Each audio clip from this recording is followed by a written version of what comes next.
Sylvette Ravier, bonjour. Bonjour Sophie. On est dans un chouette endroit, Sylvette, aujourd'hui. Oui, très très chouette, vraiment. On est à Morières-les-Avignon. L'espace Follard. Voilà, l'espace Follard.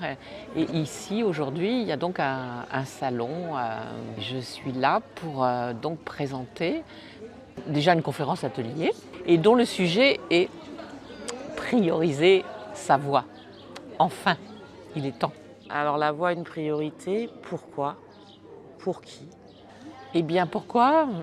Parce que déjà, on l'utilise tous les jours, à chaque instant. Vous voyez là, je suis en train de vous parler. Et pour moi, l'important, c'est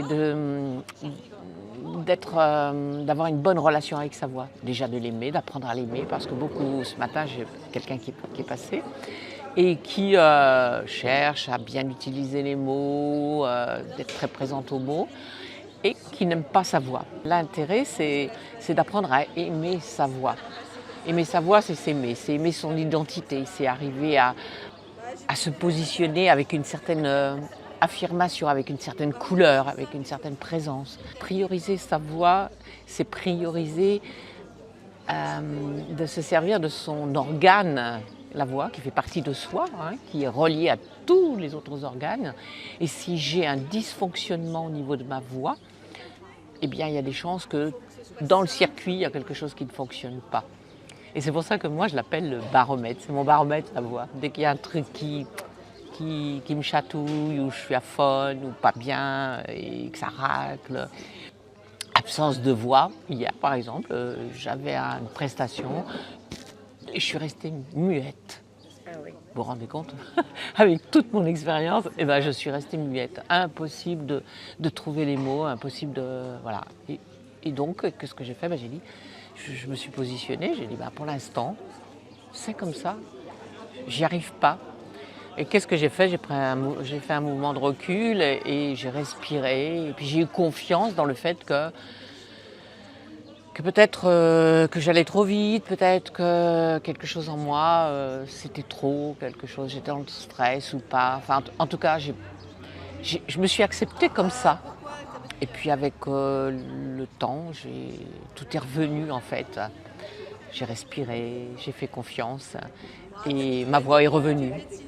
Mes mots sont revenus, tout est revenu. Parce qu'il y a un lien très fort entre état émotionnel, donc le cœur, entre la voix, entre aussi le mental quelque part. Et puis, avec ces dysfonctionnements, parfois, comme vous le dites, c'est quelque chose d'autre qui dysfonctionne.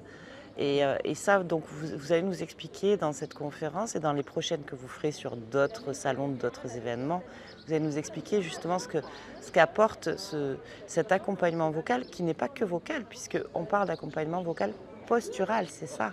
C'est ça, c'est-à-dire vocal, parce que beaucoup de personnes ont une relation avec leur voix un peu... ils l'ignorent, tout simplement. Il n'y a aucune attention pour leur voix, ils se servent de leur voix comme ça, comme si c'était gratuit, comme si c'était à tout vent.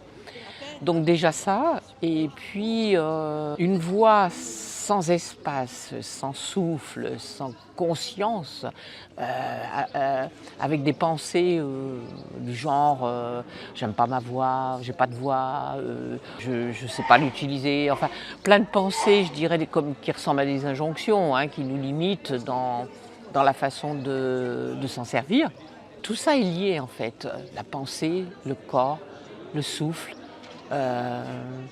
On a besoin de tout ça en même temps pour que notre voix soit nourrie en fait, qu'elle soit de qualité.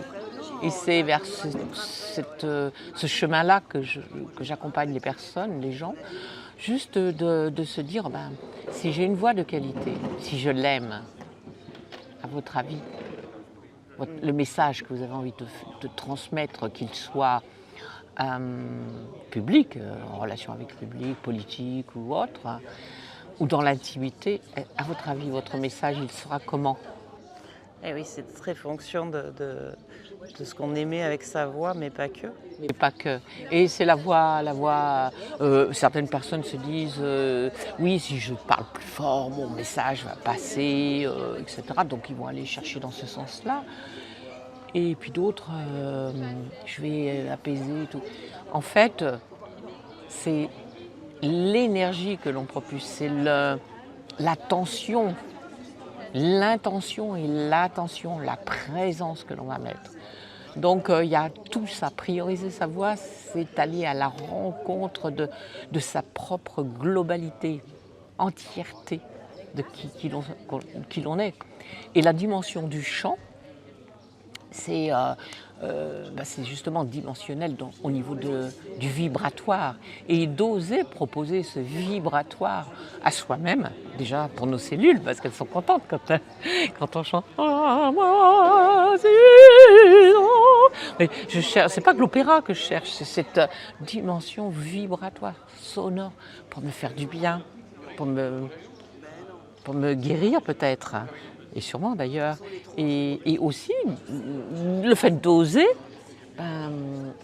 ça va jusqu'aux oreilles des autres. Vous voyez, il y a une grande dimension à oser. Et oser chanter, c'est aussi, quand vous entendez chanter, ça fait du bien, ça fait sourire, même si on se moque un peu, parce que c'est pas forcément joli, ou enfin, qu'importe. Et ça apporte le sourire, la joie. Donc ça, c'est la dimension du chant. La dimension de parler, c'est la même chose si je chante avec ma voix quand je parle, que je la nuance, que je la pose, et que je ressens ça. C'est pas de travailler ces nuances-là. Oui. C'est d'être soi au travers de sa voix. Voilà. C'est pour ça que vous parlez d'identité. C'est ça. Et donc dans la conférence, dans les conférences que vous proposez, il y a cette dimension donc, où vous expliquez, mais il y a une dimension aussi un peu pratico-pratique, c'est-à-dire vous nous faites découvrir parce que vous utilisez plein de techniques, oui, respiratoires, posturales, pour poser sa voix, etc. Vous nous le faites découvrir un petit peu en conférence? Oui, un tout petit peu. Alors après, ça dépend un petit peu des personnes qui sont présentes, si elles sont ouvertes ou pas, demandeuses ou pas. Il y a par exemple une dame qui me certifiait qu'elle était ouverte, parce que j'avais fait un petit exercice juste, vous voyez, d'ouvrir la poitrine. Le thorax. Le thorax. Et elle avait la perception d'être ouverte et c'était vraiment sincère. Et juste de manière très bienveillante, je lui ai dit super, vraiment, parce que pour elle c'était fait, c'était acté. Juste de lui demander l'autorisation si je pouvais juste un tout petit peu la toucher, bien évidemment, parce que c'est voilà, pour provoquer un petit plus dans son ouverture. Et là, elle avait les larmes qui sont arrivées, parce que tout d'un coup, il y a quelque chose dans son corps qui s'est ouvert et elle l'a senti. Et ça touchait un point émotionnel, peut-être qu'elle ne l'identifie pas, on s'en fiche pour l'instant de ce qu'il y a dessus. Mais c'était juste ce petit plus. Et pourtant, elle avait la perception d'ouvrir, hein, je vous assure. Oui. Et donc, les petites larmes. On n'a pas été plus loin, mais juste elle a ressenti. On va aller faire un petit tour sur votre stand et voir un petit peu ce joli salon. Très On bien. aura l'occasion encore d'échanger peut-être thématiquement justement sur les différents outils, les différents bénéfices que peut apporter l'accompagnement vocal, postural vocal et toutes vos techniques. Merci Sylvette. Merci Sophie.